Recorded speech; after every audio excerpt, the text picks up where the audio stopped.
बिस्मिल्लाहिर्रहमानिर्रहीम। Investment decision लेने के लिए की जाने वाली तहकीक रिसर्च का पहला तरीका फंडामेंटल एनालिसिस को हमने पीछे डिस्कस किया, जो कि इकोनॉमी, इंडस्ट्री और फिर कंपनी के एग्जामिनेशन पर बेस्ड है। और इसका एंड गोल, मकसद किसी कंपनी की असल कीमत, वक़ात, वर्थ या इंट्रिंसिक वैल्यू को कैलकुलेट करना, पता करना और फिर उसको मौजूदा करंट मार्केट प्राइस से कंपेयर करके देखना कि कंपनी एक्सपेंसिव, ओवर वैल्यूड, महंगी है या सस्ती, अंडर वैल्यूड है, और फिर उसके मुताबिक इन्वेस्टमेंट का फैसला ले लेना। अगर कंपनी अपनी इंट्रिंसिक वैल्यू से कम पर मिल रही है, बिक रही है, तो खरीद लेना। फंडामेंटल एनालिसिस का लॉजिक ये है कि मुनाफा बख्श कंपनी में पैसा इन्वेस्ट करना चाहिए। इसके लिए हमें ये जानना ज़रूरी है कि क्या चीज़ें, फैक्टर्स कंपनी की प्रॉफिटेबिलिटी पर असरअंदाज होते हैं। ये जानने के बाद ही हम ये जान पाएंगे कि कौन सी कंपनी मुस्तकबिल में मुनाफा बख्श होगी, प्रॉफिटेबल होगी। और चूंकि कंपनी किसी इकोनॉमी और इंडस्ट्री का हिस्सा होती हैं, तो इकोनॉमी और इंडस्ट्री में होने वाले बहुत से फैक्टर्स कंपनी की सेल्स और प्रॉफिट पर असर डालते हैं। फिर इसके अलावा खुद कंपनी का अपना बिजनेस, उसको चलाने वाले मैनेजमेंट कंपनी की तरक्की या नाकामयाबी का रीज़न बनते, मौजिब बनते हैं। इन सब लॉजिक के मद्देनज़र फंडामेंटल एनालिस्ट पूरी इकोनॉमी, इंडस्ट्री और कंपनी की एनालिसिस करके और इंट्रिंसिक वैल्यू कैलकुलेट करके इन्वेस्टमेंट डिसीजन लेता है। फंडामेंटल एनालिसिस में एक प्रैक्टिकल प्रॉब्लम है। आप सारी रिसर्च कर लें और वैल्यूएशन करने के बाद किसी कंपनी की इंट्रिंसिक वैल्यू निकाल लें, मगर शेयर मार्केट ज़रूरी नहीं है कि आपसे एग्री करे, मुत्तफिक हो। वो शेयर हमेशा अपनी इंट्रिंसिक वैल्यू से ऊपर ही ट्रेड करता रहे और आप इंतज़ार में बैठे रह जाएं कि कब प्राइस इंट्रिंसिक वैल्यू से नीचे आए और तब आप खरीदें। इस सिनेरियो में फंडामेंटल एनालिसिस रैशनल और माकूल होते हुए भी आपके ज़्यादा काम नहीं आई। फंडामेंटल एनालिसिस के ज़रिए आप गलत इन्वेस्टमेंट करने से तो बच जाते हैं, मगर सही इन्वेस्टमेंट का मौका अक्सर मार्केट बहुत देर में देती है या देती ही नहीं। इसका ये मतलब नहीं है कि फिर तो फंडामेंटल एनालिसिस करना बेकार है, नहीं। इसका ये मतलब है कि किसी खास स्पेसिफिक शेयर में आपको इंट्रिंसिक वैल्यू पर इन्वेस्ट करने का मौका नहीं मिलेगा, मगर दूसरे बहुत से शेयर्स में मिल जाएगा। जब मार्केट में पैनिक, पेसिमिज्म का माहौल होता है, उस वक्त बहुत से अच्छे शेयर्स बहुत ही अच्छी प्राइस पर मिलते हैं। इन्वेस्टमेंट डिसीजन लेने के लिए एक और तहकीक, रिसर्च का तरीका है जिसे टेक्निकल एनालिसिस कहा जाता है। ये मेथड डिमांड और सप्लाई के उसूल पर मबनी, बेस्ड है।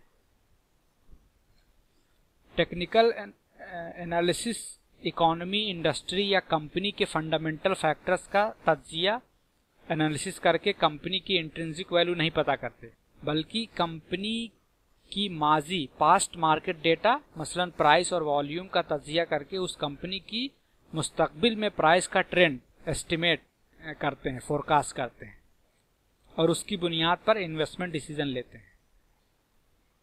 इस मेथड में कोई शेयर कितना, यानी वॉल्यूम, और किस कीमत पर, यानी प्राइस का पास्ट डेटा पैटर्न देखकर अंदाजा करते हैं कि प्राइस का ट्रेंड फ्यूचर में कैसा होगा।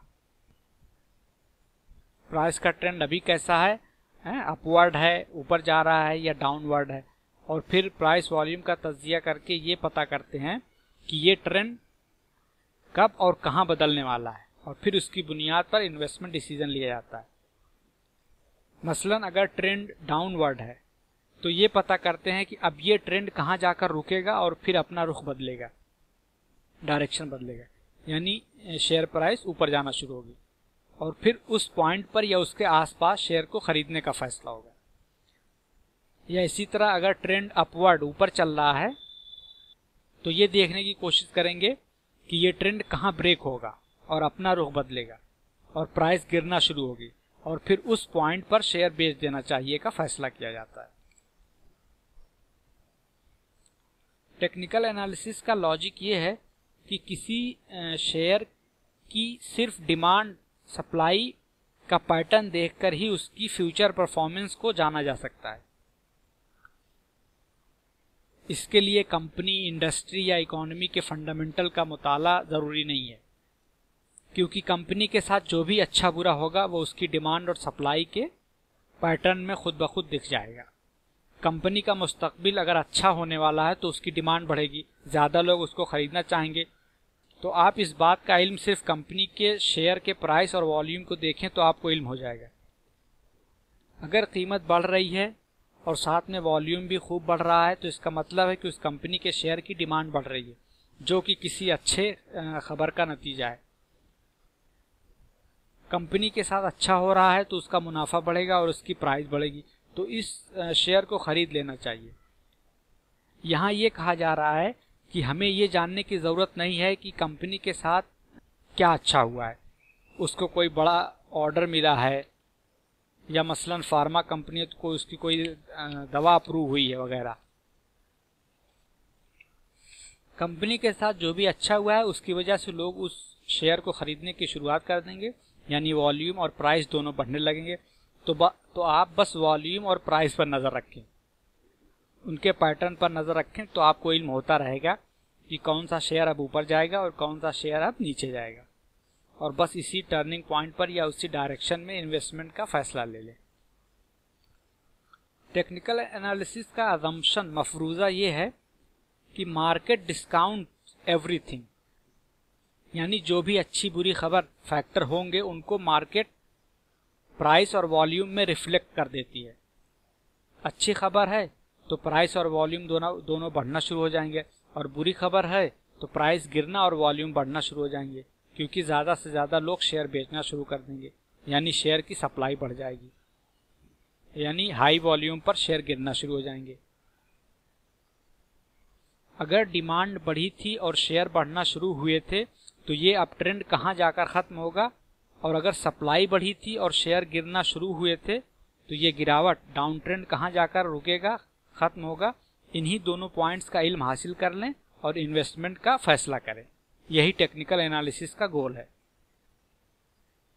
यहाँ क्यों प्राइस घटती बढ़ती है से ज़्यादा क्या होगा अहमियत रखता है। जो भी वजह होगी वो प्राइस में दिख जाएगी, बस आपको ये देखना है कि प्राइस घटेगी कि बढ़ेगी, यानी क्यों से ज़्यादा इम्पोर्टेंट क्या है। इसके लिए सिर्फ अभी क्या प्राइस है और माजी में प्राइस का क्या मूवमेंट रहा है जानना है हमें। ध्यान रहे, प्राइस का गिरना या बढ़ना अपने आप में कोई अहमियत नहीं रखता, किस वॉल्यूम पर प्राइस गिर रही है या बढ़ रही है ज़्यादा अहमियत रखता है, क्योंकि इससे पता चलता है कि ट्रेंड क्या होगा। मसलन शेयर की प्राइस गिर रही है और वॉल्यूम नॉर्मल है या कम है तो ये ट्रेंड के लिए ज़्यादा अहमियत नहीं रखता। प्राइस अगर गिर रही है और वॉल्यूम बढ़ रहा है तो इसका मतलब है कि बहुत ज़्यादा लोग किसी वजह से अपना शेयर बेच रहे हैं, तो ये ट्रेंड चलता रहेगा। इसी तरह अगर शेयर की कीमतें बढ़ रही हैं मगर वॉल्यूम कम है या नॉर्मल है तो ये कोई ख़ास अहमियत नहीं रखता, ये तो बस डेली का उसूल है। मगर अगर शेयर की कीमतें बढ़ी और साथ में वॉल्यूम भी खूब बढ़ रहा है तो इसका मतलब है कि किसी वजह से ज़्यादा लोग उस शेयर की डिमांड कर रहे हैं और ये डिमांड ट्रेंड जारी रहेगा। तो खुलासा ये है कि सिर्फ शेयर की प्राइस को ना देखें, उसके वॉल्यूम को, यानी कितने शेयर के साथ प्राइस घट या बढ़ रही है उसको देखें। हाई वॉल्यूम के साथ जो भी होगा वो ट्रेंड जारी रहेगा। हाई वॉल्यूम पर अगर शेयर की कीमत बढ़ती है तो ये बढ़ती रहेगी क्योंकि ये डिमांड के बढ़ने का इशारा है, और हाई वॉल्यूम पर अगर शेयर की कीमत गिरती है तो ये गिरती रहेगी क्योंकि ये सप्लाई ज़्यादा होने का इशारा है। और ये ट्रेंड कमज़ोर होना तब शुरू होगा जब वॉल्यूम कम होना शुरू हो जाएंगे, दोनों साइड, चाहे प्राइस बढ़ रही हो या घट रही हो। टेक्निकल एनालिसिस का दूसरा असम्पशन, मफरूज़ा ये है कि प्राइसेस मूव इन ट्रेंड्स, यानी शेयर्स की कीमतें प्राइस एक ख़ास पैटर्न ट्रेंड में चलती हैं और टेक्निकल एनालिसिस का तीसरा मफरूज़ा ये है कि हिस्ट्री रिपीट्स इटसेल्फ, यानी जो पास्ट माजी में शेयर प्राइस का बिहेवियर रहा है वही पैटर्न ट्रेंड बार बार चलता रहेगा। मसलन एक शेयर थोड़ा ऊपर गया, फिर थोड़ा नीचे आया, फिर थोड़ा ऊपर गया और फिर थोड़ा नीचे आया, मगर ओवरऑल शेयर की प्राइस बढ़ रही है, यानी ऊपर ज़्यादा जाता है मगर गिरता कम है, यानी उसका प्राइमरी ट्रेंड अपवर्ड है। तो ये ट्रेंड मुस्तकबिल में भी ऐसे ही चलता रहेगा और अगर ट्रेंड बदलने वाला है तो उसका पता भी चल जाएगा। टेक्निकल एनालिसिस बेसिकली मार्केट की टाइमिंग करता है। आपको याद है फंडामेंटल एनालिसिस के शुरू में हमने सवाल पूछा था कि क्या शेयर एस को प्राइस पी पर टाइम टी में खरीदना चाहिए कि नहीं। टाइम टी का जवाब हमें टेक्निकल एनालिसिस की मदद से हासिल कर सकते हैं। इन्वेस्टमेंट की हिस्ट्री में अब तक कोई मार्केट की टाइमिंग एकदम सही से ही नहीं कर पाया है और इस पर सबका इजमा कंसेंसस है कि मार्केट टाइमिंग करना इम्पॉसिबल है, मगर एटलीस्ट ये अंदाज़ा लगाया जा सकता है कि अब एक ट्रेंड अपना रुख बदलने के करीब पहुंच रहा है। एक गिरता हुआ शेयर अब बॉटम पर पहुंचने वाला है और उसके बाद बढ़ना शुरू होगा। एग्जैक्ट पॉइंट तो कोई भी नहीं जानता और न जान सकेगा, मगर एक रेंज का आइडिया टेक्निकल एनालिसिस के जरिए लगाया जा सकता है। इन्वेस्टमेंट कम्युनिटी में एक तरफ तो वो लोग भी पाए जाते हैं जो कहते हैं कि फंडामेंटल एनालिसिस करना वेस्ट ऑफ टाइम है, सिर्फ टेक्निकल एनालिसिस करनी चाहिए। तो दूसरी तरफ वो लोग भी हैं जो कहते हैं कि टेक्निकल एनालिसिस काला जादू है, बिल्कुल बकवास है। पास्ट परफॉर्मेंस से फ्यूचर परफॉर्मेंस प्रिडिक्ट करना यूजलेस है। As an investor fundamental analysis के कॉन्सेप्ट से तो किसी को भी इनकार नहीं है और ये माकूल बात है कि बिजनेस का वैल्यूएशन उसकी अर्निंग की बुनियाद पर ही होगा और अर्निंग के बारे में जानने के लिए हमें फंडामेंटल एनालिसिस के पूरे प्रोसेस को करना पड़ेगा। मगर अपनी इस फंडामेंटल एनालिसिस में टेक्निकल एनालिसिस को भी सप्लीमेंट की तरह इस्तेमाल कर लें तो कब शेयर खरीदना चाहिए का फैसला लेने में और मदद मिल जाती है। अगर आप इन्वेस्टमेंट कर रहे हैं, कंपनी के हिस्सेदार बन रहे हैं, तो आपको ये जानना ही चाहिए कि आपकी कंपनी क्या करती है, आपका मैनेजमेंट कैसा है। अगर आप ट्रेडर हैं जो सिर्फ शॉर्ट टर्म में कंपनी के शेयर्स को खरीद बेचकर मुनाफा कमाना चाहते हैं तो भले ही सिर्फ टेक्निकल एनालिसिस का इस्तेमाल करना चाहें तो कर सकते हैं। टेक्निकल एनालिसिस में एक फिलोसॉफिकल प्रॉब्लम है। अगर टेक्निकल एनालिसिस का कोई बेस, कोई बुनियाद ना हो, कोई रैशनैलिटी ना हो, मगर अगर बहुत से लोग उसे बिलीव करते हो तो ये सेल्फ फुलफिलिंग प्रोफेसी हो जाती है, जिससे ये धोखा हो सकता है कि टेक्निकल एनालिसिस वाकई काम करती है।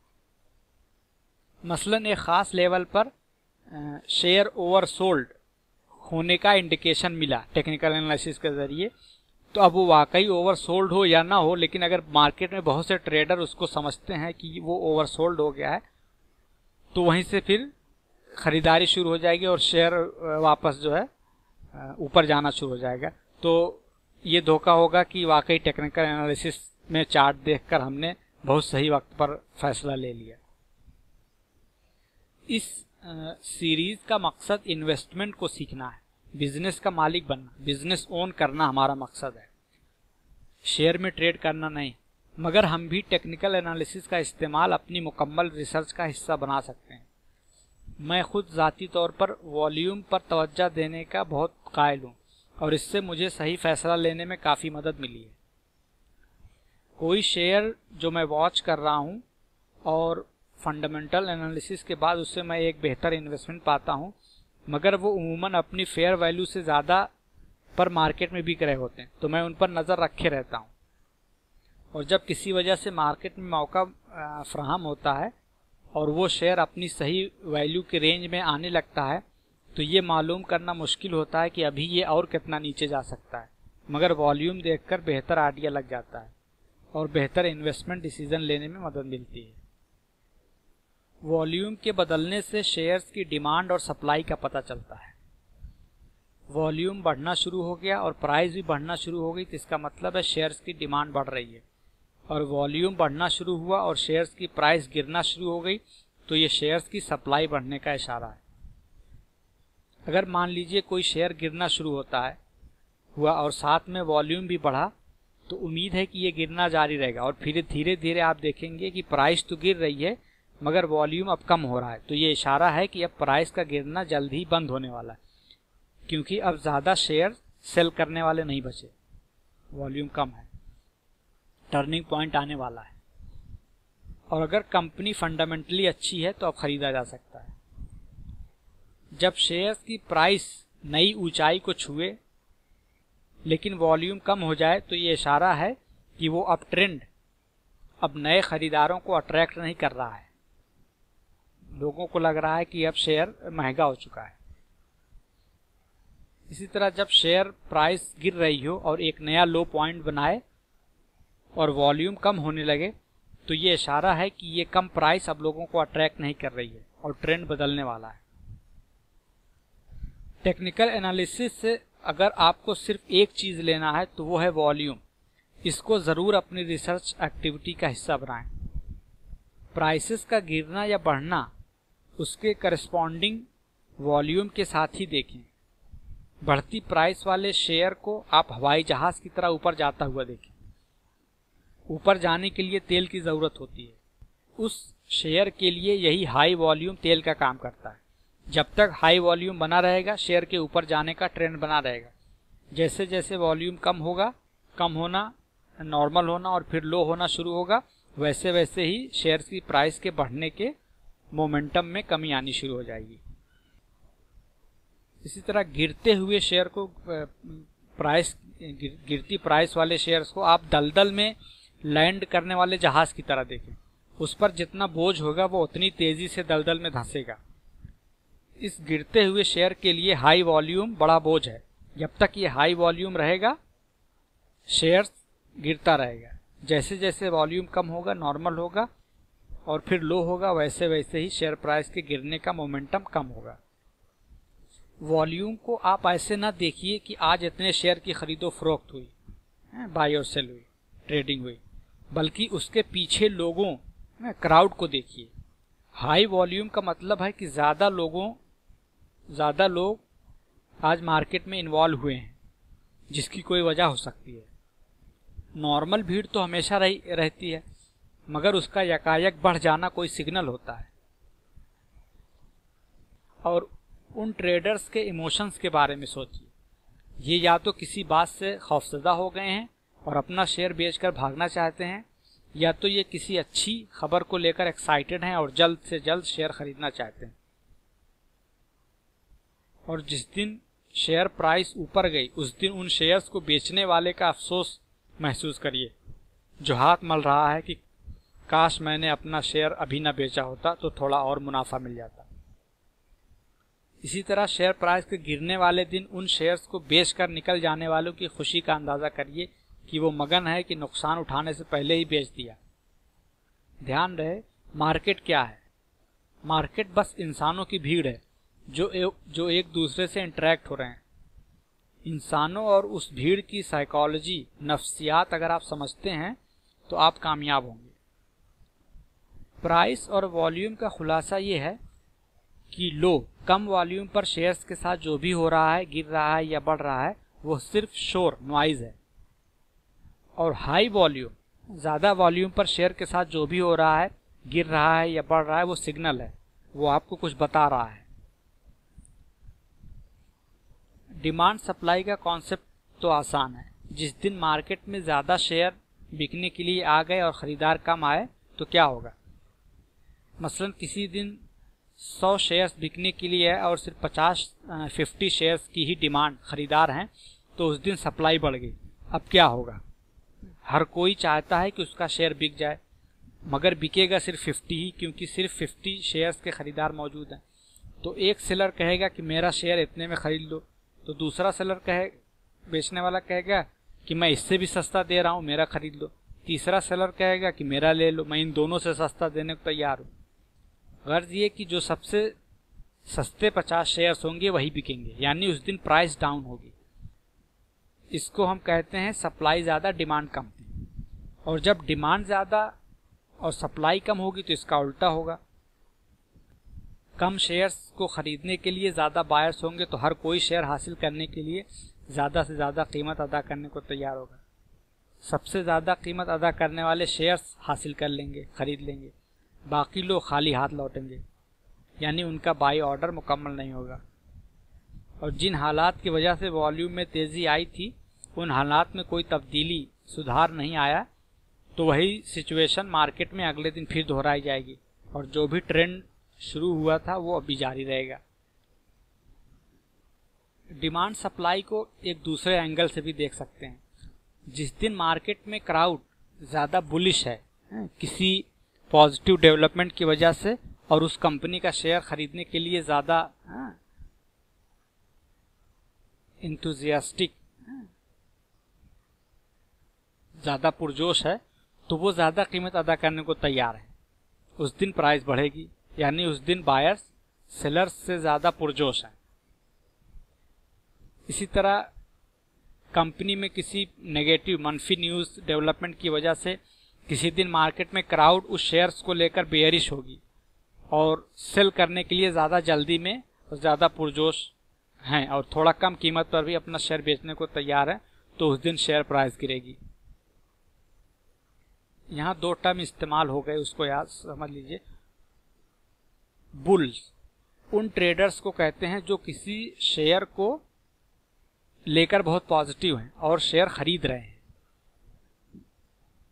बेयर्स उन ट्रेडर्स को कहते हैं जो किसी शेयर को लेकर नेगेटिव हैं और शेयर्स बेच रहे हैं। इन्हीं बेचने और खरीदने वालों को बुल और बेयर का नाम दिया जाता है। बैल जब लड़ता है तो नीचे से ऊपर उठाकर फेंकता है और भालू जब लड़ता है तो पंजे से मारकर नीचे गिराता है। बुल्स यानी बायर्स जब खरीदते हैं तो शेयर की प्राइस ऊपर जाती है और बेयर्स यानी सेलर्स जब बेचते हैं तो शेयर की प्राइस नीचे जाती है। टेक्निकल एनालिसिस को यूज करने के लिए हमें कुछ कॉन्सेप्ट्स का इल्म होना चाहिए। वॉल्यूम हम पहले ही देख चुके हैं। वॉल्यूम किसी दिन टोटल कितने शेयर खरीदे बेचे गए, ट्रेड हुए का इल्म देता है। दूसरा कॉन्सेप्ट है ट्रेंड। ट्रेंड शेयर प्राइस के मूवमेंट, चाल की डायरेक्शन बताता है, यानी शेयर की प्राइस किस डायरेक्शन में जा रही है। अगर प्राइस अपवर्ड, ऊपर जा रही है यानी बढ़ रही है, तो उसको अप ट्रेंड या राइजिंग ट्रेंड या बुलिश ट्रेंड कहा जाता है। ऐसे ही अगर प्राइस का मूवमेंट डाउनवर्ड है यानी प्राइस गिर रही है तो उसको फॉलिंग ट्रेंड, डाउन ट्रेंड या बियरिश ट्रेंड कहा जाता है। और अगर शेयर्स की कीमत प्राइस नैरो रेंज में घूम फिर कर रह जाती है, न बहुत ऊपर जाती है न बहुत नीचे जाती है, तो उसको फ्लैट ट्रेंड कहा जाता है या न्यूट्रल।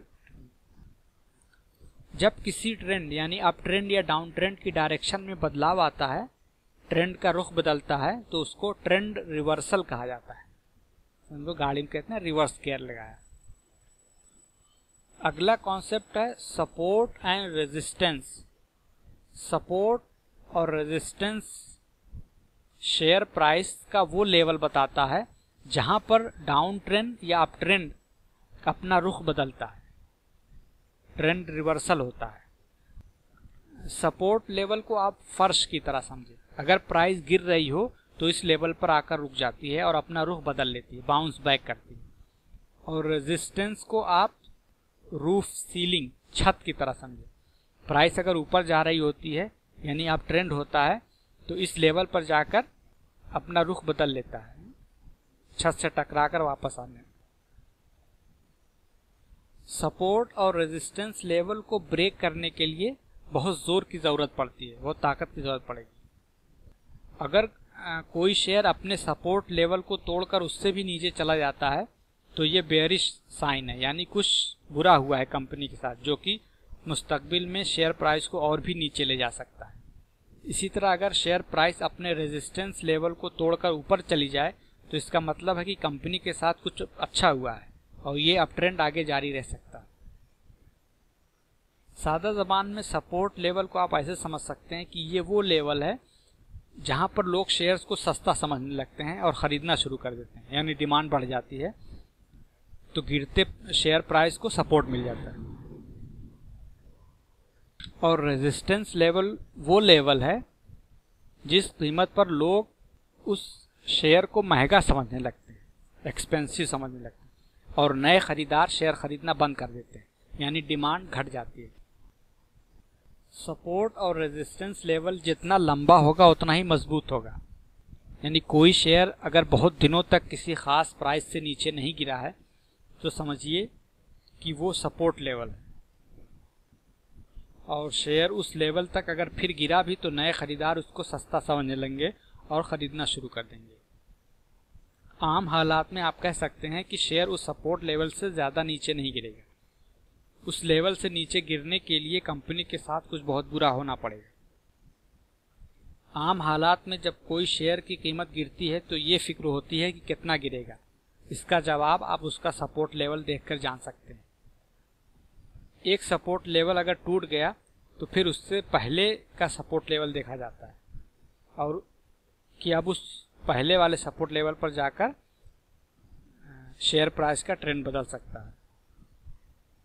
अगर पुराना और मजबूत सपोर्ट लेवल टूट गया और शेयर प्राइस उससे भी नीचे चली गई तो इसका मतलब है कि उस गिरते हुए लेवल पर भी खरीदार नहीं आए, और ये बहुत बुरी साइन है, खतरे की साइन है।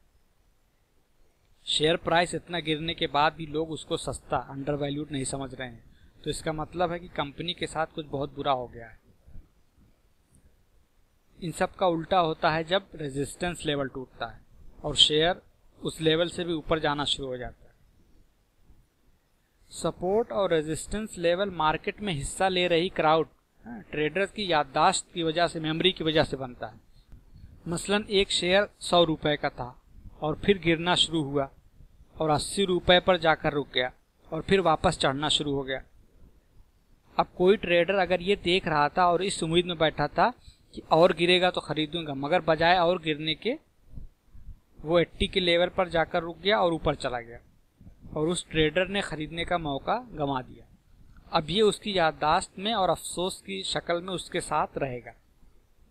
अगर किसी वजह से शेयर थोड़ा ऊपर जाकर फिर नीचे आने लगा तो इस बार वो 80 के लेवल के पास ही जल्दी से खरीद लेगा, और इस तरह से जब बहुत से ट्रेडर्स करेंगे तो 80 एक सपोर्ट लेवल का काम करेगा। इसी तरह जब पहली बार शेयर 100 पर था उस वक्त मौजूदा इन्वेस्टर इस उम्मीद में कि अभी और बढ़ेगा शेयर नहीं बेचा, और शेयर गिरना शुरू हो गया तो वो उनको याद रहेगा और तकलीफ देता रहेगा। जब शेयर दोबारा 100 के पास वापस बढ़कर पहुंचेगा तो ये इस बार जल्दी से अपना शेयर बेचकर प्रॉफिट बुक कर लेंगे। तो इस तरह से 100 का लेवल एक रेजिस्टेंस का काम करेगा। टेक्निकल एनालिसिस का एक और कॉन्सेप्ट है मूविंग एवरेज। एवरेज, औसत का कॉन्सेप्ट तो हम सब जानते हैं। मसलन किसी क्लास में सारे स्टूडेंट्स की एवरेज एज, औसत उम्र निकालनी हो तो उस क्लास के सारे स्टूडेंट्स की अलग अलग उम्र को जोड़ लेंगे और फिर उस नंबर को जितने स्टूडेंट हैं उस नंबर से तकसीम कर देंगे, डिवाइड कर देंगे, औसत मिल जाएगा, एवरेज मिल जाएगा। मसलन 10 स्टूडेंट्स हैं तो उनकी टोटल उम्र को जोड़कर उसे 10 से डिवाइड कर देंगे तो एवरेज हो जाए, मिल जाएगा।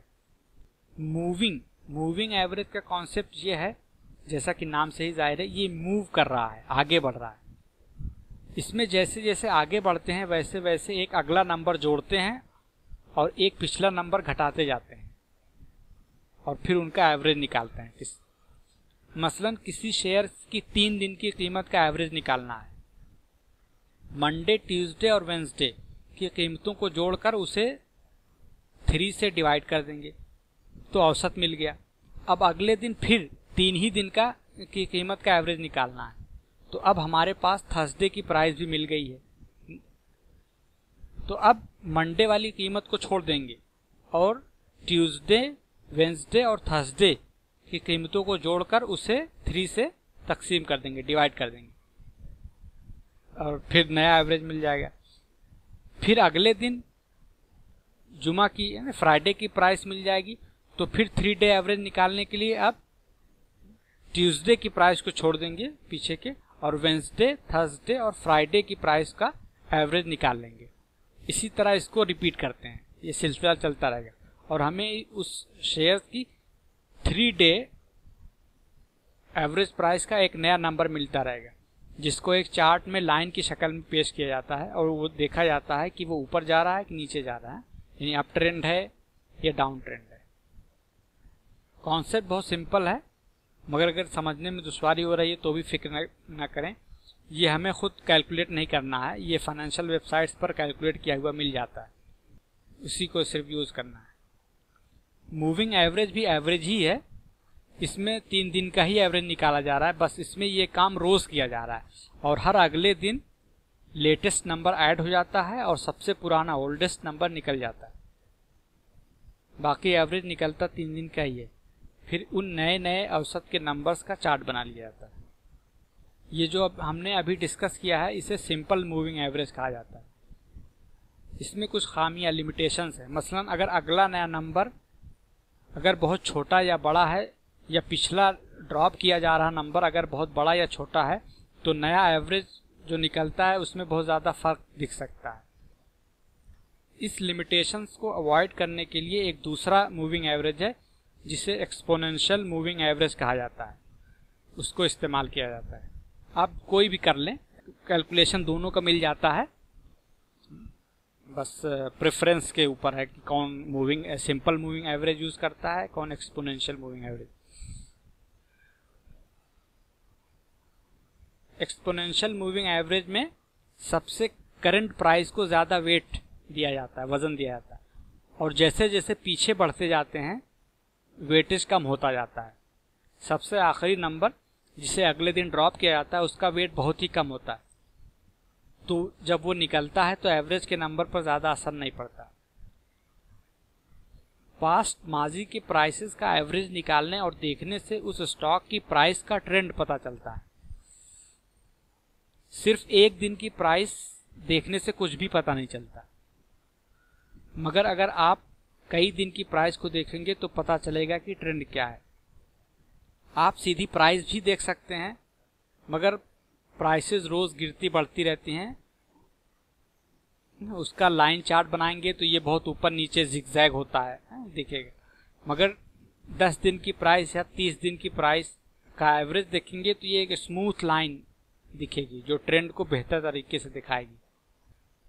मार्केट में बहुत शॉर्ट टर्म मतलब 5 डेज 10 डेज या शॉर्ट टर्म 30 डेज 50 डेज या मीडियम टर्म 100 डेज या लॉन्ग टर्म 200 डेज का मूविंग एवरेज को देखने का चलन है।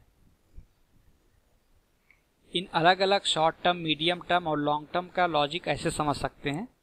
मसलन मैं आपको बताऊं कि आज जैद ने 1000 रुपया मस्जिद के बाहर सदका किया, चैरिटी दी, तो उस एक दिन की इंफॉर्मेशन से आप कुछ ज़्यादा इन्फर नहीं कर सकते, इस्तिंबात नहीं कर सकते। मगर अब मैं बताऊं कि पिछले पूरे हफ्ते जैद ने डेली 1000 रुपया सदका दिया, तो अब आप अंदाज़ा लगा सकते हैं कि जैद थोड़ा खाते पीते घर का लगता है। अब अगर मैं बताऊं कि पिछले पूरे महीने जैद ने डेली 1000 रुपया सदका दिया, तो अब आपको और ज़्यादा यकीन हो गया कि वाकई जैद बहुत रिच है। बस ऐसे ही शेयर प्राइस का मूविंग एवरेज निकालकर देखने से उनका ट्रेंड समझने में मदद मिलती है। प्राइस और उसका एवरेज देखें, ये असल में क्या है। ये ट्रेडर्स, खरीदने बेचने वाले, भीड़ का मूड, सेंटिमेंट बताते हैं। अगर प्राइस बढ़ रही है तो इसका मतलब है कि ट्रेडर्स भीड़ का मूड पॉजिटिव है, बुलिश है, ये ऑप्टिमिस्टिक है। इसी तरह अगर प्राइस गिर रही है, यानी एवरेज दिख रहा है गिरता हुआ, डाउन है, तो ये बताता है कि ट्रेडर्स, क्राउड का मूड, सेंटिमेंट मनफी, निगेटिव है, बेयरिश है।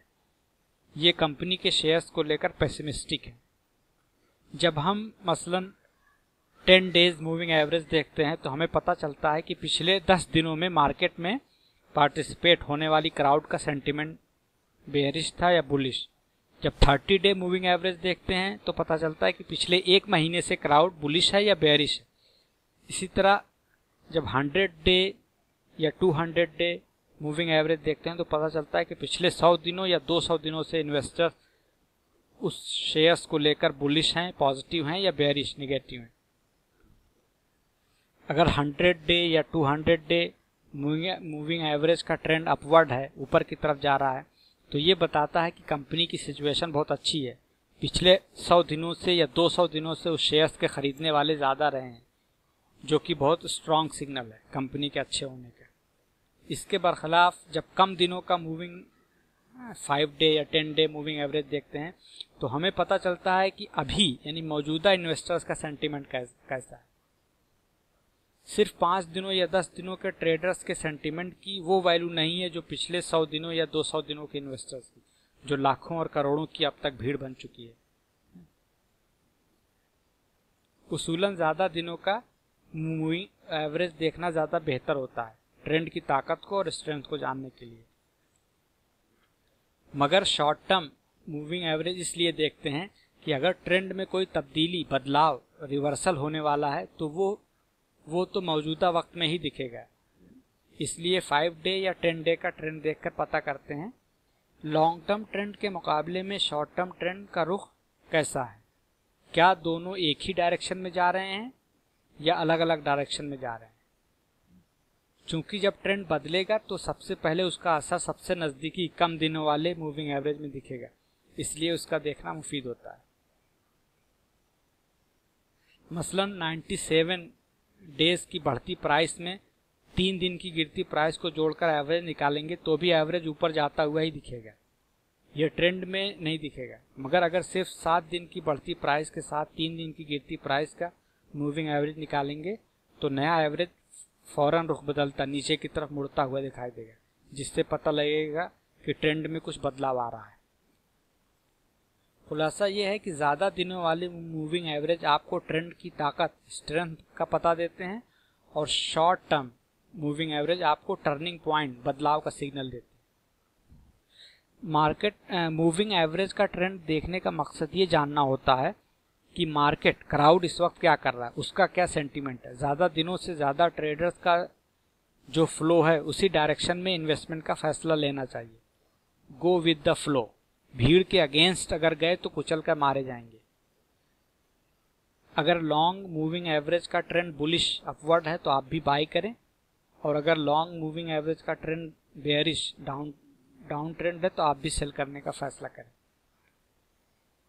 लॉन्ग टर्म, इंटरमीडिएट, मीडियम या शॉर्ट टर्म मूविंग एवरेज का कॉन्सेप्ट ऐसे समझ सकते हैं जैसे इलेक्शन के दौरान ओपिनियन पोल लिया जाए और अगर सिर्फ 5-10 लोगों से सवालात पूछे जाएं या 50 लोगों का पोल लिया जाए या 100 लोगों का पोल लिया जाए या 200 लोगों का पोल लिया जाए तो इन सब में सबसे ज़्यादा रिलायबल कौन सा पोल होगा, जिसमें ज़्यादा लोगों का ओपिनियन लिया जाए। इसी तरह 200 या 100 या 50 या 30 डेज मूविंग एवरेज यानी कितने ज़्यादा दिनों से ट्रेडर्स का क्या सेंटीमेंट रहा है, वो बुलिश रहे हैं या बेरिश रहे हैं का पता चलता है। अभी पीछे हमने सपोर्ट और रेजिस्टेंस लेवल का डिस्कशन किया था। मूविंग एवरेज को आप सपोर्ट और रेजिस्टेंस लेवल मान सकते हैं। 5 डे या 10 डे मूविंग एवरेज बहुत कमज़ोर सपोर्ट लेवल है, ये तो टूट सकता है, मगर 50 डेज या 100 डेज बहुत मजबूत सपोर्ट लेवल। शेयर प्राइस इस लेवल तक आते आते सपोर्ट पा जाने की उम्मीद होती है। इस लेवल को ब्रेक करने के लिए बहुत बड़ा कुछ कंपनी के साथ होना चाहिए, और अगर ये लेवल टूट गए तो उम्मीद है कि अब शेयर प्राइस और नीचे जाएगी, बेयरिश डाउन ट्रेंड है। 200 डेज मूविंग एवरेज सबसे स्ट्रॉन्ग सपोर्ट लेवल होता है। ये अगर टूट गया तो समझ लीजिए कि शेयर्स को लेकर ट्रेडिंग क्राउड बहुत नेगेटिव है, बेयरिश है, उसको खरीदना नहीं चाहिए, ट्रेंड के खिलाफ नहीं जाना है। इसी तरह अगर मूविंग एवरेज की लाइन प्राइस की लाइन से के ऊपर है तो मूविंग एवरेज लाइन रेजिस्टेंस का काम करेगी। शेयर प्राइस को उसके ऊपर जाने में रेजिस्टेंस फेस करना पड़ेगा। मूविंग एवरेज को शेयर प्राइस के साथ में ही प्लॉट करके खींचते हैं, देखते हैं कि प्राइस अपने 30 डे, 50 डे या 100 डे या 200 डेज मूविंग एवरेज से ऊपर है या नीचे। अगर प्राइस अपने सारे मूविंग एवरेज से ऊपर चल रही है तो ये कंफर्म बुलिश सिग्नल है, उस शेयर को सिर्फ और सिर्फ खरीदा जाए। शॉर्ट सेल नहीं किया जाए। और अगर किसी शेयर्स की प्राइस अपने सारे शॉर्ट टर्म, मीडियम टर्म और लॉन्ग टर्म मूविंग एवरेज से नीचे चल रही है, यानी मूविंग एवरेज की लाइन प्राइस की चार्ट लाइन से के ऊपर है, तो ये कंफर्म बेयरिश सिग्नल है। उस शेयर्स को कभी ना खरीदा जाए। इसका ट्रेंड डाउनवर्ड है, इसको शॉर्ट सेल किया जाए या सेल किया जाए। खुलासा ये है कि मूविंग एवरेज मार्केट का कंसेंसस इजमा बताता है। लॉन्ग मूविंग एवरेज मसलन 200 डेज लॉन्ग टर्म कंसेंसस और मीडियम मूविंग एवरेज मसलन 100 डेज मीडियम टर्म इजमा कंसेंसस और शॉर्ट टर्म मसलन 30 डेज या 20 डेज या 50 डेज मूविंग एवरेज वगैरह शॉर्ट पीरियड अभी थोड़े दिनों पहले रिसेंट ट्रेडर्स का कंसेंसस इजमा बताता है। मूविंग एवरेज सपोर्ट और रेजिस्टेंस लेवल का भी काम करते हैं। राइजिंग मूविंग एवरेज प्राइस के नीचे फ्लोर का काम करता है, सपोर्ट लेवल बनाता है। और फॉलिंग मूविंग एवरेज यानी डाउनवर्ड जा रहा मूविंग एवरेज प्राइस के ऊपर सीलिंग का काम करता है, रेजिस्टेंस लेवल बनाता है। इसलिए अगर मूविंग एवरेज राइज कर रहा है, अप ट्रेंड है, तो उस मूविंग एवरेज के करीब की प्राइस पर अगर शेयर मिल रहा हो तो खरीदना चाहिए, क्योंकि ट्रेंड बुलिश है और सपोर्ट लेवल की प्राइस पर ही खरीदा है।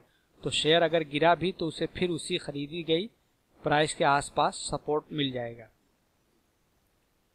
सबसे मजबूत support level 200 days moving average होगा, फिर 100 डेज मूविंग एवरेज।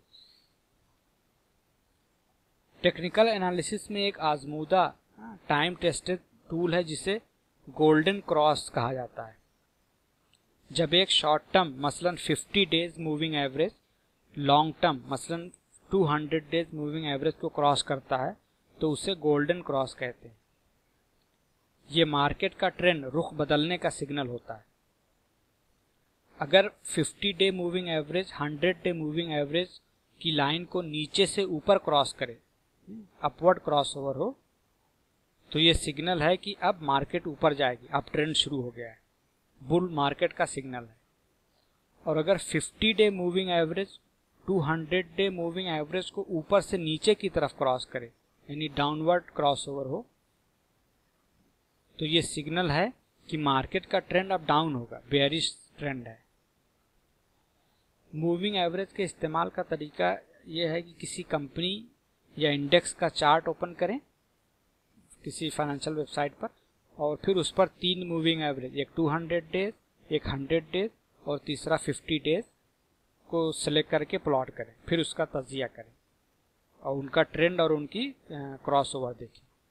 दोनों ऑप्शन रहता है, चाहे तो आप सिंपल मूविंग एवरेज चूज कर लें या एक्सपोनेंशियल मूविंग एवरेज। ये तो थे कुछ बेसिक कॉन्सेप्ट्स। अब वापस टेक्निकल एनालिसिस पर आते हैं। इस मेथड का तरीकाकार किसी स्टॉक की डिमांड और सप्लाई देखकर उसमें ट्रेड करने का फैसला करना है। जिस शेयर की डिमांड ज़्यादा हो, यानी जिस शेयर्स को लेकर क्राउड बुलिश हो, उसको खरीदा जाए, और जिस शेयर की सप्लाई ज़्यादा हो, यानी जिस शेयर को लेकर पब्लिक बेयरिश हो, उसको बेचा जाए। इसके लिए हमें कुछ चीज़ें जानने की ज़रूरत है। पहले ये कि किसी शेयर्स का ट्रेंड क्या है, पॉजिटिव अपवर्ड बुलिश ट्रेंड है या नेगेटिव डाउनवर्ड बेयरिश ट्रेंड है या न्यूट्रल फ्लैट ट्रेंड है। दूसरे ये कि ट्रेंड अभी शुरुआत में है, मिडिल में है या अपने आखिरी एंड पर है। तीसरे ये कि जो भी ट्रेंड है उसकी स्ट्रेंथ क्या है, क्या वो जारी रहेगा तो किस रफ्तार से जारी रहेगा, क्या ट्रेंड कमज़ोर हो रहा है या क्या ट्रेंड अब दम तोड़ने वाला है।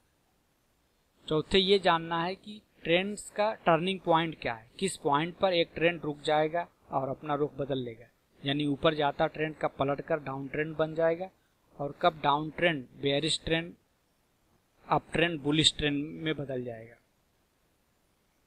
इन सब को जानने के लिए टेक्निकल एनालिसिस में कुछ इंडिकेटर्स यूज किए जाते हैं।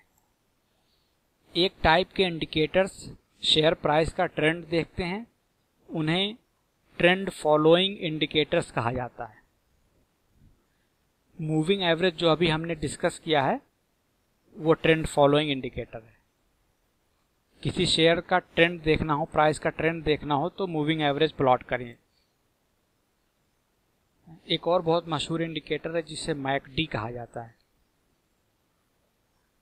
जैसा कि नाम से जाहिर है, ट्रेंड फॉलोइंग इंडिकेटर्स जब कोई ट्रेंड हो तब यूज करना चाहिए।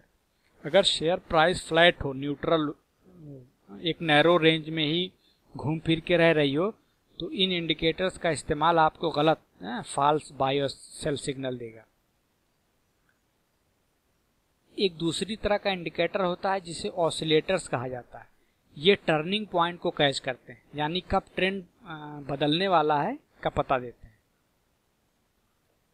जब प्राइस नैरो रेंज में घूम फिर रही हो, फ्लैट ट्रेंड हो, उस वक्त ये इंडिकेटर अच्छा बाय या सेल सिग्नल देते हैं। जब कोई ट्रेंड चल रहा हो और मजबूत हो तो इस इंडिकेटर का इस्तेमाल गलत सिग्नल देता है। इस कैटेगरी में एक बहुत मशहूर इंडिकेटर है जिसे RSI कहा जाता है। उमूमन ट्रेडर्स दोनों तरह के ट्रेंड फॉलोइंग और ऑसिलेटर्स का इस्तेमाल करते हैं और इन दोनों कैटेगरीज में दर्जनों इंडिकेटर्स हैं। टेक्निकल एनालिसिस करने वालों को टेक्निकल एनालिस्ट या टेक्नीशियंस कहा जाता है। एक पॉइंट हमें ध्यान में रखिएगा कि टेक्निकल एनालिसिस के जरिए पहुंचा गया नतीजा चाहे बाई या सेल हो, वो सिर्फ शॉर्ट टर्म के लिए होता है। आप कहीं पढ़ें कि किसी टेक्निकल एनालिस्ट ने बाई का मशवरा दिया है तो वो लॉन्ग टर्म इन्वेस्ट करने नहीं बल्कि वक्ती ट्रेड करने के लिए दिया है। ये मशवरा उसी दिए गए टाइम होराइजन में वैलिड है, उसके बाद बेकार है। जैसे ही डिमांड सप्लाई बदलेगी वैसे ही मशवरा भी बदलता है। इनफैक्ट अगर आप छोटे रिटेल इन्वेस्टर हैं तो जिस वक्त आप तक वो टिप मशवरा आप तक पहुंचेगा, उम्मीद है कि डिमांड सप्लाई का डायनेमिक बदल चुका होगा या बदलने वाला होगा और आप उस मशवरे के आखिरी अमल करने वाले होंगे। इसलिए टिप्स पर कभी भी अमल नहीं करना चाहिए। अगर टिप सही भी हो तब भी आप तक बहुत लेट पहुंचिए। शेयर मार्केट में या तो बुल्स रहिए या बेयर्स रहिए, ग्रीडी पिग्स नहीं। बुल्स और बेयर्स तो लड़ते हैं, कभी ये हारते हैं तो कभी वो, उनकी साइकिल चलती रहती है, मगर ग्रीडी पिग्स सिर्फ ज़बा होती है, दे गेट स्लॉटर्ड। इसलिए अपनी रिसर्च करना सीख लीजिए। तो आइए इन टेक्निकल एनालिसिस के इंडिकेटर्स को एक्सप्लोर करते हैं। इसके लिए सबसे पहले तो किसी फाइनेंशियल पोर्टल वेबसाइट पर जाते हैं जहां टेक्निकल एनालिसिस के सारे टूल्स और चार्ट्स ऑनलाइन मिल जाते हैं। वहां जिस शेयर की टेक्निकल एनालिसिस करनी है उसका नाम ढूंढकर उसका पेज ओपन करते हैं और फिर प्राइस चार्ट के साथ जो इंडिकेटर देखना हो उसको ऐड कर लेते हैं। हम NSE के निफ्टी इंडेक्स का चार्ट देखते हैं। चार्ट्स को आप डेली डेटा के साथ देख सकते हैं या वीकली डेटा के साथ देख सकते हैं, सेलेक्ट करने का ऑप्शन होता है। यहाँ चार्ट से मुतालिक एक और चीज सीख लेते हैं। चार्ट बेसिकली किसी डेटा रोजाना की कीमत का पिक्चर फॉर्म में प्रेजेंटेशन होता है। नंबर्स में रहेगा शेयर्स आज 10 रुपये था, अगले दिन 11 रुपये हुआ, उसके अगले दिन 12 रुपये हुआ, फिर नेक्स्ट डे 10 रुपीज़ वापस हुआ। तो आप ये या तो नंबर देखें या तो इसका एक लाइन चार्ट बना दें तो आइडिया लगता है कि क्या ट्रेंड है, ऊपर जा रहा है नीचे जा रहा है, ये देखना थोड़ा इजी हो जाता है।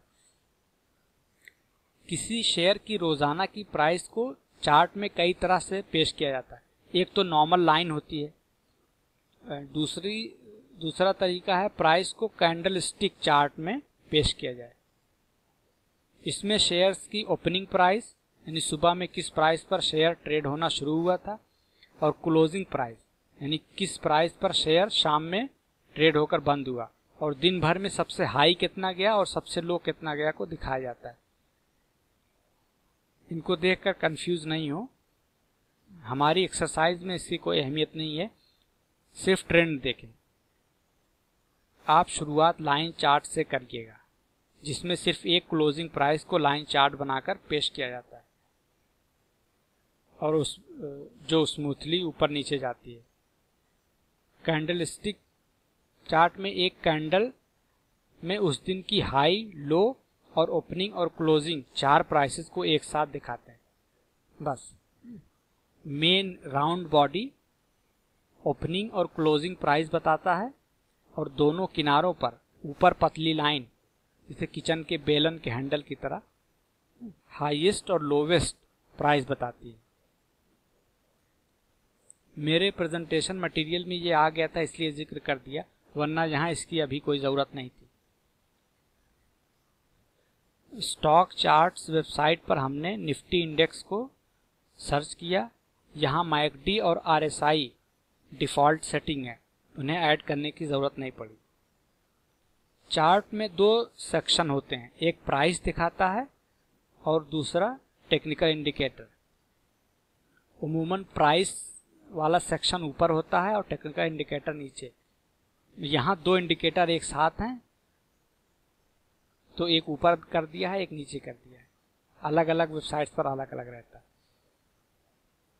ऊपर वाले आरएसआई पर अभी ध्यान न दें, सिर्फ प्राइस और चार्ट के सबसे नीचे का सेक्शन देखिए। सबसे पहले तो नाम देखिए, मैकडी लिखा हुआ है। इसके बाद ब्रैकेट में 3 नंबर्स हैं, 26, 12 और 9 दिख रहे हैं। ये चार्ट की डिफ़ॉल्ट सेटिंग है, इसको बदला भी जा सकता है, हम डिफ़ॉल्ट ही रहने देते हैं। ब्रैकेट वाले ये 3 नंबर दरअसल ये बताते हैं कि मैकडी में 3 मूविंग एवरेज कैलकुलेट किया जाता है, एक 12 डे मूविंग एवरेज और एक 26 डे मूविंग एवरेज और एक 9 डेज मूविंग एवरेज। मैं यहाँ पर वर्ड मूविंग एवरेज यूज कर रहा हूँ, ये एक्सपोनेंशियल मूविंग एवरेज कैलकुलेट रहता है। यहाँ सब ऑलरेडी कैलकुलेटेड है, मगर फिर भी जान लीजिए कि ये कैसे किया जाता है, इससे मैकडी का अच्छा इल्म आपको हो जाएगा।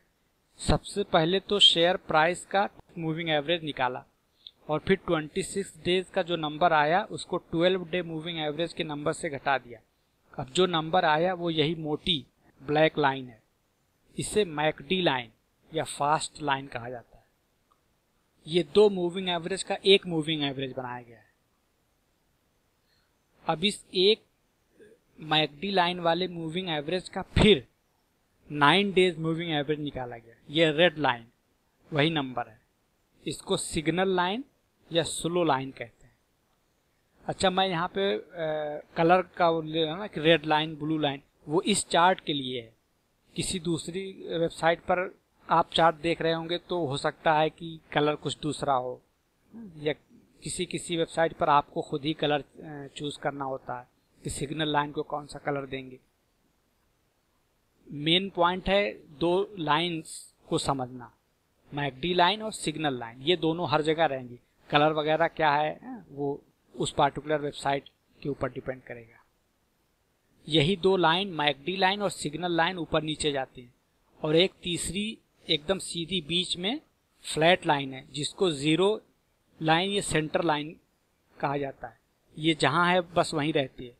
बाकी की दोनों लाइन मैकडी लाइन और सिग्नल लाइन एक तो खुद एक दूसरे के ऊपर नीचे क्रॉस करती रहती हैं और दूसरे इस जीरो लाइन के ऊपर नीचे रहती हैं और उसको क्रॉस करती हैं। कौन सी लाइन कहाँ है, उसकी पोजीशन क्या है और कौन सी लाइन किसको क्रॉस कर रही है से बाई और सेल का सिग्नल मिलता है। जब मैकडी लाइन ये फास्ट लाइन सिग्नल लाइन यानी रेड लाइन को ऊपर क्रॉस करती है, सिग्नल लाइन के ऊपर जाती है, मसलन पॉइंट ए या बी पर देखें, तो इसका मतलब है कि बुल्स और बेयर्स में पावर शिफ्ट हो रहा है। अब बुल्स मजबूत हो रहे हैं, स्ट्रांग हो रहे हैं, खरीदार जो है वो मजबूत हो रहे हैं, तो ये बाई सिग्नल है क्योंकि अब ट्रेंड अपवर्ड हो रहा है। अब बुल्स मार्केट को डोमिनेट करेंगे। इसी तरह जब मैकडी लाइन सिग्नल लाइन को क्रॉस करके नीचे जाती है, तो मसलन पॉइंट सी पर देखें तो ये बेयरिश साइन है, यानी अब शेयर्स बेचने वाले मजबूत हो रहे हैं, अब ये मार्केट को डोमिनेट करेंगे, अब डाउन ट्रेंड शुरू होगा। ये सेल सिग्नल है। इस शेयर को खरीदने का मतलब है कि आप फ्लो के अगेंस्ट जा रहे हैं, ट्रेंड के खिलाफ जा रहे हैं। टेक्निकल एनालिसिस में एक जुमला बहुत मशहूर है, ट्रेंड इज योर फ्रेंड, यानी ट्रेंड के खिलाफ नहीं जाने का। कुछ बातें ध्यान नशीन रखिए। अगर मसलन McD line signal line red line को क्रॉस करके ऊपर जा रही है, ये अपवर्ड क्रॉस ओवर है, ये बुलिश सिग्नल है, तो इसका ये मतलब नहीं है कि अब ये ट्रेंड जारी भी रह सकता है। हो सकता है थोड़ा प्राइस ऊपर जाए और फिर ट्रेंड बदल जाए और मैकडी लाइन वापस नीचे की तरफ जाने लगे। इसलिए ट्रेडिंग हमेशा स्टॉप लॉस के साथ करनी चाहिए। रिटेल ट्रेडर्स अक्सर इस बात को भूल जाते हैं और हमेशा लॉस उठाते हैं। इसलिए वीक सिग्नल, फॉल्स सिग्नल से होशियार रहिए। हर बाई या सेल सिग्नल पर एक्ट कर जाना ठीक नहीं है। मसलन पॉइंट ए पर बाई सिग्नल फॉल्स था, वीक था, प्राइस थोड़ा ऊपर जाकर फिर गिरने लगी। इस तरह के खतरों से बचने के लिए प्रोफेशनल ट्रेडर्स स्टॉप लॉस लगाकर ट्रेडिंग करते हैं। मैकडी में सबसे स्ट्रॉन्ग सिग्नल तब मिलता है जब मैकडी लाइन और शेयर प्राइस में डाइवर्जेंस हो जाए। इस कॉन्सेप्ट को अच्छी तरह समझ लीजिए।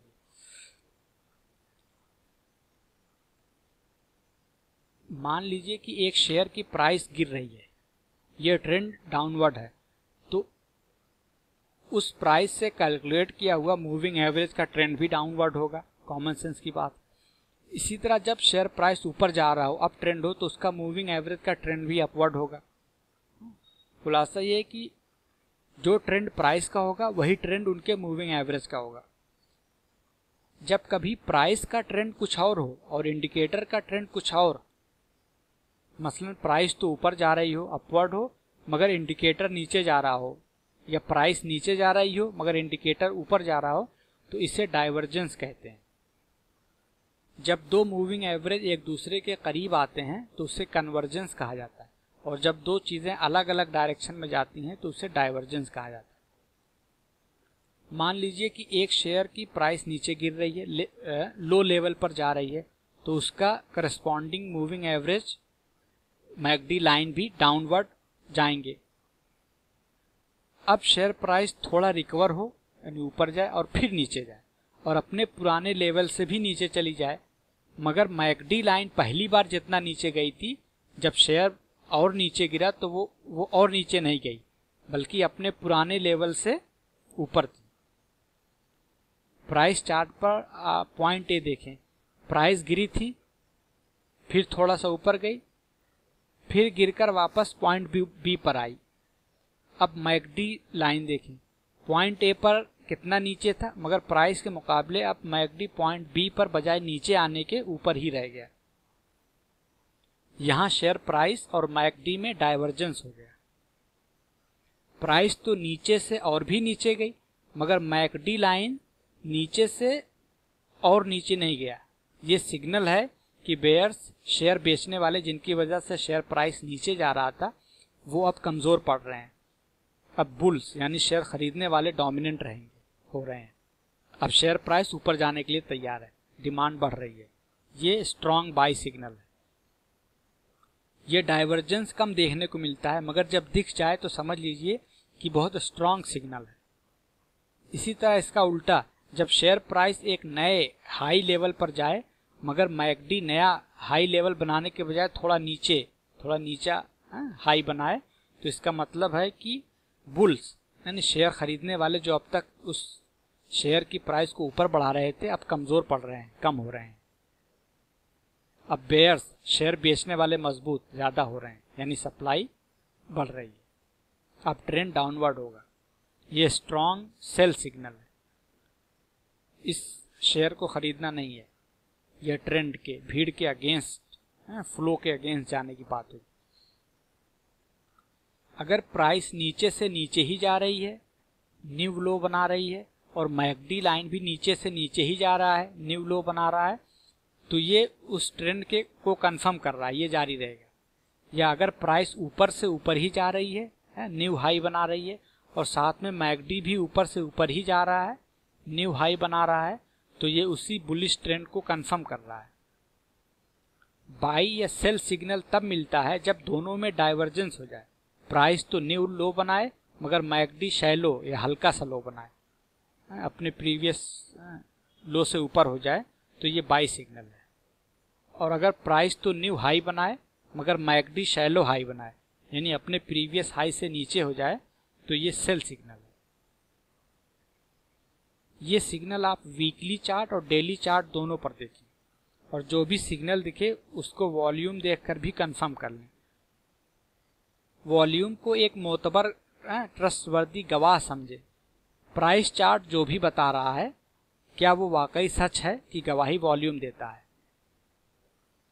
मैकडी चार्ट से ही रिलेटेड एक और कॉन्सेप्ट है जिसे मैकडी हिस्टोग्राम कहा जाता है। ये जो चार्ट में जीरो लाइन है सेंट्रल लाइन के बीच में, सेंट्रल लाइन के ऊपर और नीचे ब्लू कलर का बार दिख रहा है, पहाड़ी की तरह ऊपर खड़ा है या शहद के छत्ते की तरह नीचे लटक रहा है, ये दरअसल इन्हीं दो मैकडी लाइन और सिग्नल लाइन की एक दूसरे के मुकाबिल पोजीशन का प्रेजेंटेशन है। जहां ये दोनों लाइन एक दूसरे से मिलती हैं, क्रॉस करती हैं, टच करती हैं, वहां पर जीरो लाइन सेंट्रल लाइन पर कोई बार ग्राफ नहीं होता, जैसे पॉइंट ए पर। जब McD line signal line red line के नीचे होती है, जैसे पॉइंट बी पर, तो बार ग्राफ जीरो लाइन के नीचे सेंट्रल लाइन के नीचे शहद के छत्ते की तरह लटकता है। और जब black McD line red signal line के ऊपर होती है, मसलन एरिया सी पर, तो बार ग्राफ जीरो लाइन के ऊपर पहाड़ी की तरह खड़ा होता है। आपने नोट किया होगा कि इन बार्स की ऊंचाई कहीं कम और कहीं ज्यादा है। ये बताता है कि मैकडी लाइन और सिग्नल लाइन के बीच कितनी दूरी है। अगर दूरी ज्यादा हो तो ये बार्स ज्यादा ऊंचे या गहरे होंगे। अगर इन दोनों लाइन के बीच में कम दूरी है, यानी मैकडी लाइन और सिग्नल लाइन के बीच में कम दूरी है, तो ये बार्स थोड़ा कम ऊंचे या गहरे होंगे। जीरो लाइन के ऊपर के बार को मैं ऊंचा का वर्ड यूज कर रहा हूं और जीरो लाइन के नीचे वाले बार्स को मैं गहरा, यानी जमीन के अंदर के हिसाब से गहरा कह रहा हूं। और अगर कहीं ये दोनों मैकडी लाइन और सिग्नल लाइन मिल रही हैं, क्रॉस कर रही हैं, टच कर रही हैं, तो उनकी बीच की दूरी खत्म हो गई, तो आप देखेंगे कि बार्स उस पॉइंट पर बिल्कुल भी नहीं होंगे। मसलन पॉइंट ए पर दोनों लाइन के बीच दूरी ज्यादा है तो बार की हाइट भी ऊंची है, और पॉइंट बी पर इन दोनों लाइन के बीच दूरी कम है तो बार्स भी छोटे छोटे हैं। और पॉइंट सी पर दोनों लाइन बिल्कुल छू रही हैं, टच कर रही हैं, उनकी दूरी खत्म हो गई है तो बार्स भी खत्म हो गए, जीरो लाइन पे कुछ भी नहीं है।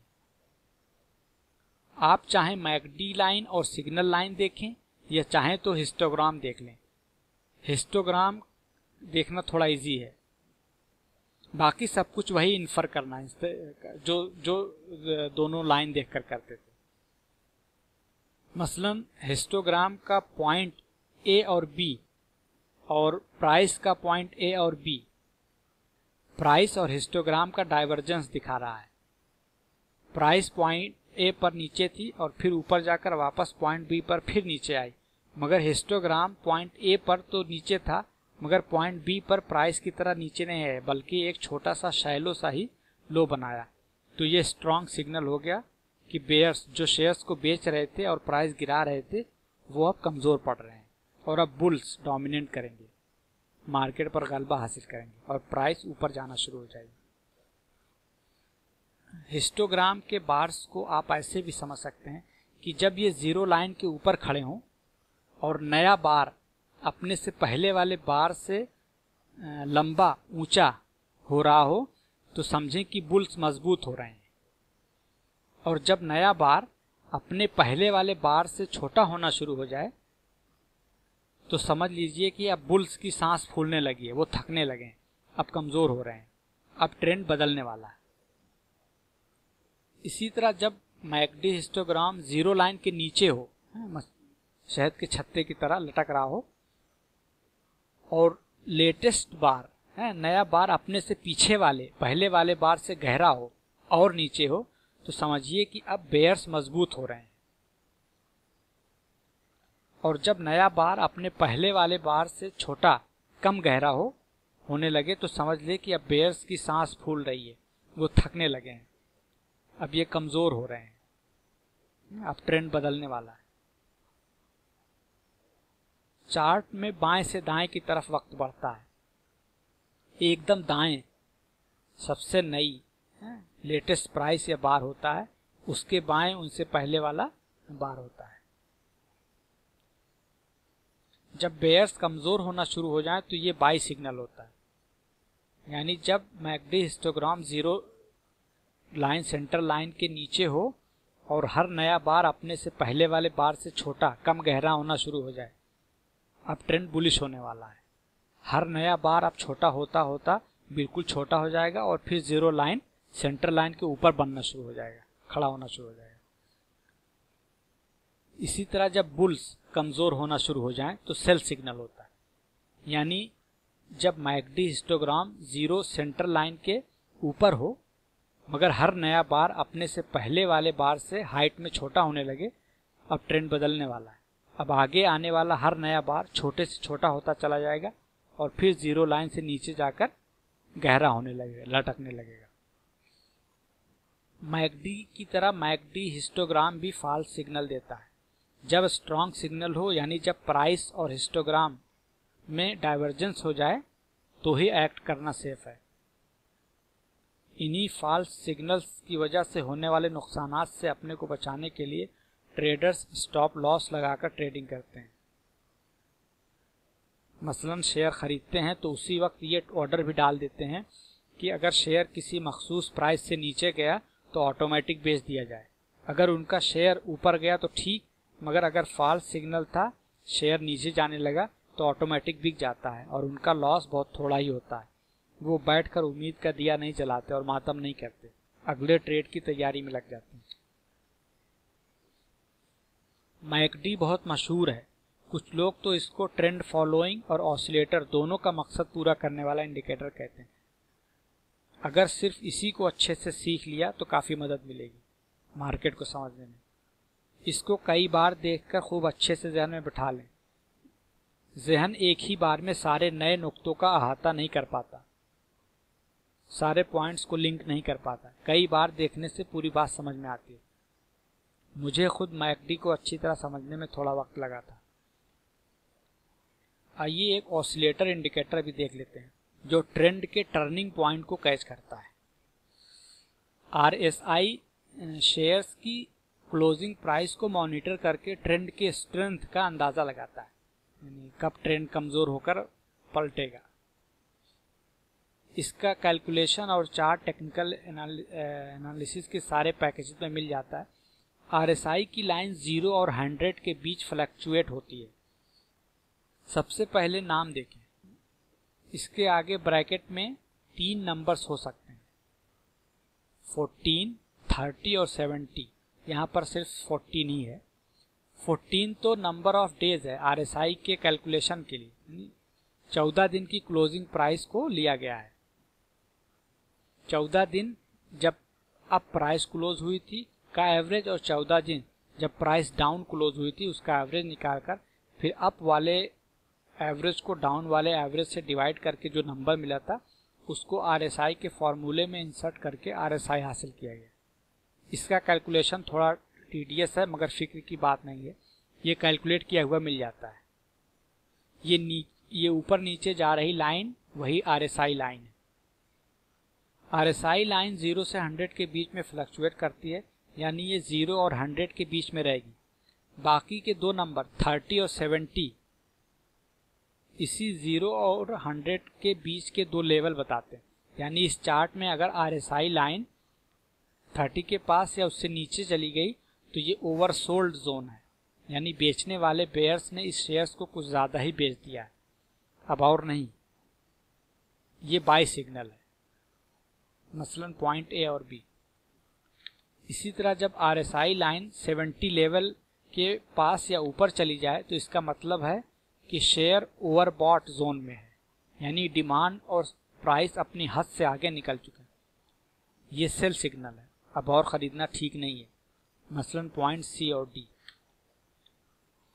हम आम बोलचाल की ज़बान में कहते हैं ना कि ओवर ईटिंग हो गई, बहुत ज़्यादा खा लिया, अब और खाना मुश्किल है, सेहत के लिए ठीक नहीं।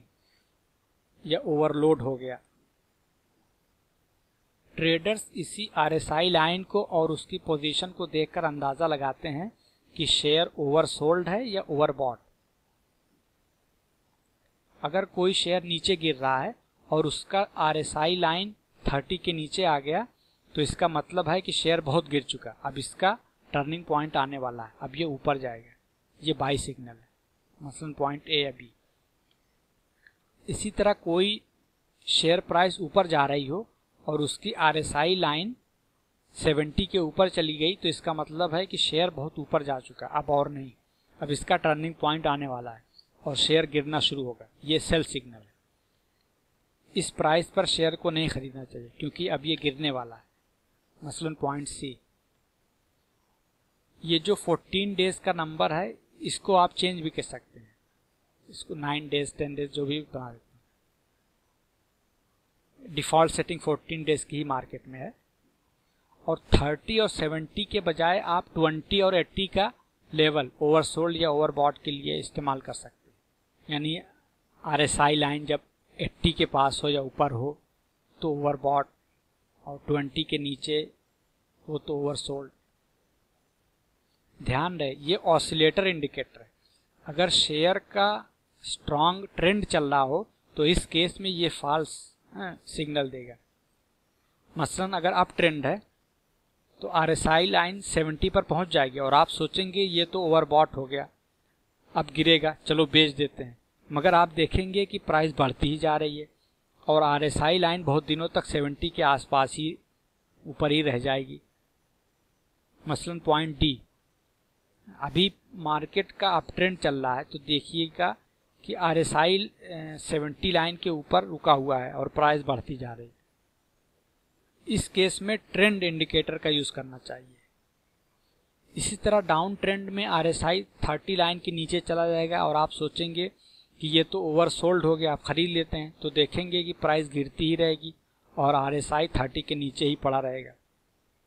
स्ट्रॉन्ग ट्रेंड के हालात में ट्रेंड फॉलोइंग इंडिकेटर यूज करते हैं। ऑसिलेटर्स जब मार्केट एक नैरो रेंज में घूम रही हो तब यूज करना चाहिए। इसीलिए प्रोफेशनल ट्रेडर्स दोनों तरह के इंडिकेटर का इस्तेमाल करके देख लेते हैं कि किस इंडिकेटर का सिग्नल काबिल अमल है। ट्रेडिंग करने वाले ट्रेडर टेक्निकल एनालिसिस का इस्तेमाल करते हैं अपने इन्वेस्टमेंट करने के फैसले में, और बहुत से टेक्निकल एनालिस्ट बहुत मशहूर भी हैं। मगर किसी गलतफहमी में नहीं रहिएगा कि सिर्फ टेक्निकल एनालिसिस का इस्तेमाल करके आप शेयर मार्केट में पैसा बना सकते हैं। इसकी कई वजूहात हैं। जो लोग टेक्निकल एनालिसिस करके कामयाब ट्रेडर हैं वो अपनी कामयाबी का क्रेडिट टेक्निकल एनालिसिस को भले ही देते हों, मगर वो ऑलरेडी इकोनॉमी, इंडस्ट्रीज और कंपनीज के बारे में काफ़ी मालूमात रखते हैं। उन्हें खूब पता होता है कि मसलन इंटरेस्ट रेट के या एक्सचेंज रेट के घटने बढ़ने से इकोनॉमी और कंपनियों पर क्या असर पड़ता है और कौन सी इंडस्ट्री इस वक्त अंडर परफॉर्म कर रही है, आउट परफॉर्म कर रही है।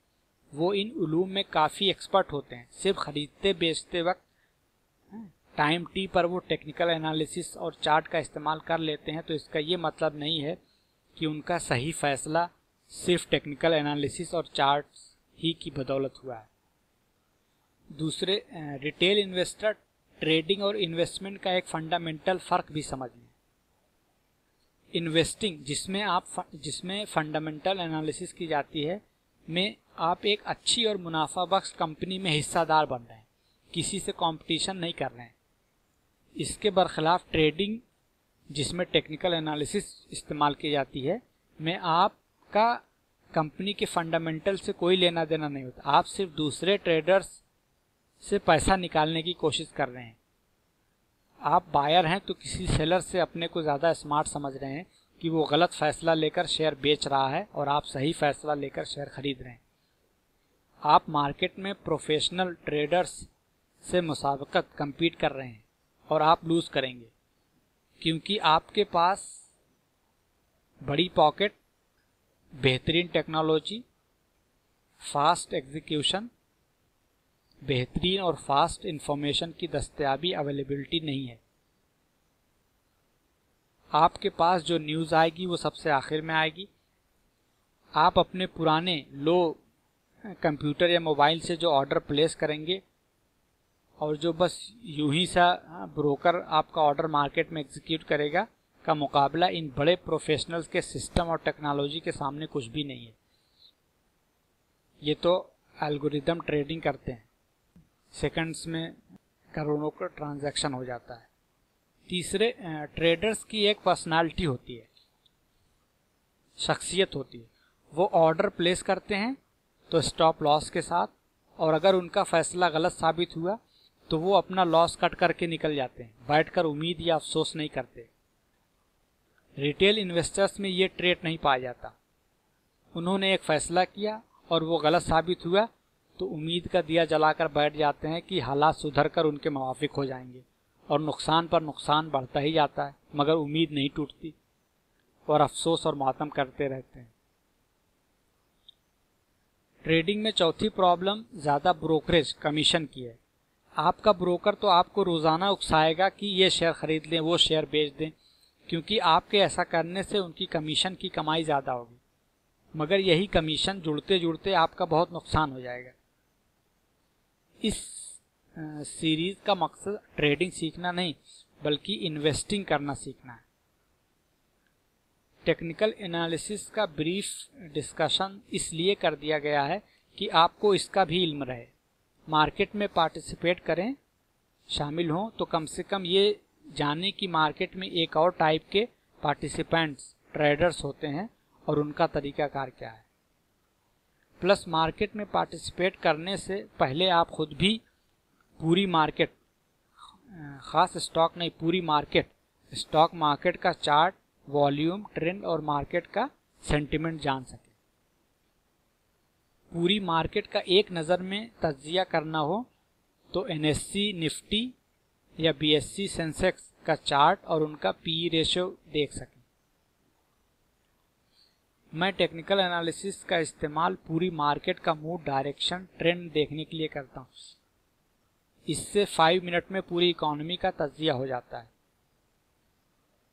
मेजॉरिटी स्टॉक्स उसी डायरेक्शन में जाते हैं जिस डायरेक्शन में मार्केट जाती है, इसलिए मार्केट की पल्स जानना बहुत अहम है। इससे इन्वेस्टमेंट का सही फैसला लेने में आसानी हो जाती है। अगर फिर भी आपको ट्रेडिंग करनी ही है तो कुछ बातों का हमेशा ध्यान रखें। हमेशा अपने टारगेट को पाने के बाद शेयर बेच दें और ज़्यादा बढ़ने की होप, उम्मीद में, लालच में ना बैठे रहें। और ट्रेडिंग हमेशा स्टॉप लॉस के साथ करें। फैसला गलत साबित हो तो थोड़ा सा ही नुकसान उठाकर उस ट्रेड से निकल जाएं, अफसोस बिल्कुल ना करें। टेक्निकल एनालिसिस के दोनों इंडिकेटर, ट्रेंड फॉलोइंग और ऑसिलेटर्स का अच्छा इल्म हासिल कर लें। मैकडी का तो खासकर बहुत ही अच्छा इल्म हासिल कर लें, क्योंकि ये दोनों तरह के इंडिकेटर्स का काम करता है। और चार्ट हमेशा सबसे पहले वीकली डेटा पर देखें, उसमें जो ट्रेंड और सिग्नल हो उसको ज़्यादा अहमियत दें। डेली चार्ट पर आपको बहुत से फॉल्स सिग्नल मिलेंगे। डेली और वीकली चार्ट की अहमियत को डेली और वीकली न्यूज़पेपर की तरह से समझ लें। डेली न्यूज़पेपर में बहुत थोड़ी सी अहम खबरें होती हैं, उसमें शोर, नॉइज़ ज़्यादा है, फालतू बातें ज़्यादा होती हैं। वीकली न्यूज़पेपर में अहमियत, इम्पोर्टेंट, अहमियत की हामिल मुंतखब सिलेक्टेड खबरें होती हैं। और मंथली मैगजीन में तो एकदम अहम जो पॉलिसी प्रोग्राम ज़्यादा अहमियत के हामिल होंगे उनको रिपोर्ट किया जाता है। इसी तरह डेली चार्ट पर, प्राइस चार्ट पर आपको नॉइज़, गलत सिग्नल ज़्यादा मिलेंगे और वीकली चार्ट पर असल ट्रेंड दिखेगा, स्ट्रॉन्ग सिग्नल्स मिलेंगे। और कोशिश करें कि हमेशा स्ट्रॉन्ग सिग्नल पर ही एक्ट करें। जब शेयर प्राइस और टेक्निकल इंडिकेटर्स के ट्रेंड में डाइवर्जेंस हो जाए तो ये स्ट्रॉन्ग सिग्नल होता है। बहुत सारी कंपनियों की प्राइस चार्ट पर टेक्निकल एनालिसिस करके खूब अच्छी तरह समझ लें। जिन कंपनियों के चार्ट पर आप अच्छा और सही सिग्नल स्पॉट करने में कामयाब हो रहे हों उन्हीं पर फोकस करें। हर कंपनी का चार्ट एक जैसा नहीं होता। कुछ कंपनियों का पैटर्न पढ़ना बहुत मुश्किल होता है, इवन एक्सपर्ट्स उसको नहीं समझ पाते। उस तरह की कंपनियों में ट्रेडिंग ना करें। फिर एक्चुअल ट्रेडिंग जब भी करें तो सबसे पहले पूरी मार्केट का ट्रेंड देखें। निफ्टी, एनएससी निफ्टी इंडेक्स या बीएसई सेंसेक्स इंडेक्स का वीकली और डेली चार्ट देखें। उसमें जो डायरेक्शन दिखे, अप ट्रेंड या बुलिश या डाउन ट्रेंड, बेयरिश, जो भी ट्रेंड हो, उसी डायरेक्शन में आप भी जाएं। उसके बाद जिस मखसूस कंपनियों में आपको ट्रेड करना है उसकी वीकली और डेली चार्ट पर एनालिसिस कर लें। अगर उसका भी ट्रेंड ओवरऑल मार्केट की ही डायरेक्शन में हो तो ट्रेड करें। अगर ओवरऑल मार्केट का ट्रेंड अपवर्ड हो और किसी कंपनी में सेल सिग्नल मिले तो उसे ना बेचें, बल्कि जिस कंपनी के चार्ट में बाई सिग्नल मिले उसको बाई करें और वॉल्यूम को कभी ना भूलें। और ट्रेडिंग हमेशा लार्ज कैप, बड़ी कंपनियों और मशहूर कंपनियों में करें। ये थोड़ा स्टेबल होती हैं, रिस्क थोड़ा कम रहेगा। टेक्निकल एनालिस्ट मनी मैनेजमेंट का कॉन्सेप्ट भी अप्लाई करते हैं, इससे आप खुद सीख लें। टू रिकैप, इस प्रेजेंटेशन में हमने इन्वेस्टमेंट का फैसला लेने के लिए की जाने वाली रिसर्च तहकीक का दूसरा तरीका टेक्निकल एनालिसिस डिस्कस किया। इसमें हमने टेक्निकल एनालिसिस के कॉन्सेप्ट्स, उसके टूल्स और उसके मफरूज़ों, अजम्पशंस को डिस्कस किया। टेक्निकल एनालिसिस में इस्तेमाल होने वाले कुछ कॉन्सेप्ट मसलन price, volume, bulls, bears, trend, support और रेजिस्टेंस लेवल, मूविंग एवरेज और गोल्डन क्रॉस वगैरह का इल्म हासिल किया। इसके बाद में हमने टेक्निकल एनालिसिस में इस्तेमाल होने वाले इंडिकेटर्स का तारुफ हासिल किया और दो तरह के इंडिकेटर्स की एक एक मिसाल भी डिटेल में देखी, मैकडी और आरएसआई। और फिर आखिर में टेक्निकल एनालिसिस के इस्तेमाल के बारे में थोड़ा सा गुफ्तगू की। ये थी इन्वेस्टमेंट डिसीजन के लिए की जाने वाली दूसरी एनालिसिस, टेक्निकल एनालिसिस। हमने दोनों तरीकों, फंडामेंटल एनालिसिस और टेक्निकल एनालिसिस का बुनियादी तारुफ हासिल कर लिया है। आप इन्हें खूब अच्छी तरह समझ लें।